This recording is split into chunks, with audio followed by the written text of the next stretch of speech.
We're beginning a series together, a series of videos on preaching. And I would say preaching as worship, because that's what I think preaching is. Or my phrase that I love to use to describe preaching, preaching as expository exaltation, which we'll be explaining later on. Preaching is a great thing. I mean, think of it. 1 Corinthians chapter 1, verse 21. Since in the wisdom of God, it pleased God that the world not know God through its wisdom. Rather, we know him through the folly of preaching that we might be saved. Preaching is the means that God has appointed, in spite of the inadequacy of the wisdom of man, to save people from everlasting destruction. I mean, what could be weightier? What could be more glorious than to say that the task of preaching is to become the instrument in the hands of the sovereign God to rescue people from perishing and help them stay on the road that leads to life? That's a great thing. Or Paul says in Ephesians chapter 3, verse 8, we preach the unsearchable riches of Christ. I mean, how many people get to spend their lives dealing with unsearchable riches? That's what preachers do. We spend our lives living in unsearchable riches of Christ and praying and working to help make them plain for other people. And then there's this amazing verse in 2 Timothy 4 where Paul introduces his simple two-word command like this: in the presence of God, Timothy, in the presence of God and of Jesus Christ, who is ready to judge the living and the dead by his kingdom and his appearing, preach the word. I mean, there's no introduction to a command anywhere in the Bible like that. I mean, there are other similar ones. That's as full as it gets. In the presence of God, in the presence of Christ, who is ready to judge the living and the dead, by his kingdom, by his appearing, preach the word, Timothy. Don't you think the point of that introduction is to elevate those two words, herald the word, preach the word, to a point of ultimate seriousness? That's the way I feel it. So, preaching is a great thing. It's not the only thing. You're going to hear me say very plainly in this series that there are other absolutely crucial dimensions to ministry, both for the preacher and for the church. But it is a great thing, and I would argue an essential thing. It is not the same as teaching. It's not the same as sharing. It's not the same as discussing. It is declaring and heralding and proclaiming like a town crier. We're going to talk about that. It's not the same as any other form of communication. It is unique. God has appointed it to do things nothing else can do. I think the reason it is so remarkable and appointed for such unique and powerful purposes in the church and in worship is that it's rooted in the nature of the very being of God. Let me try to explain what I mean. This is heavy. God as a Trinity,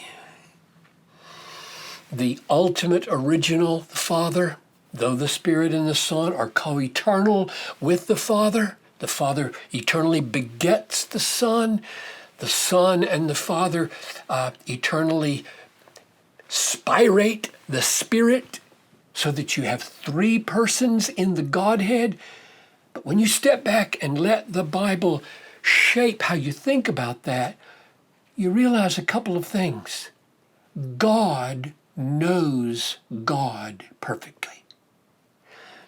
Jesus, the Son, is the perfect, exact image and representation and essence of God, Hebrews 1. So when God beholds himself in this perfect image of himself, he knows himself perfectly. God is from all eternity a perfect knower of God. And when the Son and the Father contemplate one another, know one another, look at one another, there arises between them, there proceeds from them a spirit, and that spirit is in his essence the love that they have for each other. He's personal. He carries all that they are so that he stands forth as a separate person in his own right, but he is in that essence the love that the Son has for the Father and the Father has for the Son. Therefore, we can say God loves God from all eternity. God sees himself with infinite perfection. God savors himself with infinite perfection. This is my beloved Son, in whom I am, may we add the word, infinitely well pleased. Yes, we may. He doesn't look at his Son with anything less than infinite pleasure. Okay. If God in his very being from all eternity is a God who knows perfectly, and a God who loves perfectly, a God who sees his glory, and a God who savors his glory, what do you think those created in his image are going to be like? I think God created us the way we are so that we would glorify him that way. Capacities to know him truly and capacities to love him duly. Know him, see him, his glory, for what he really is insofar as he grants us to see him, and hearts to savor, cherish, delight in, be satisfied by his worth. So to know his truth and to love his worth. Now, preaching is the appointed means of communication that, unlike any other, unites those two in the regular ministry of the revelation of God to a people.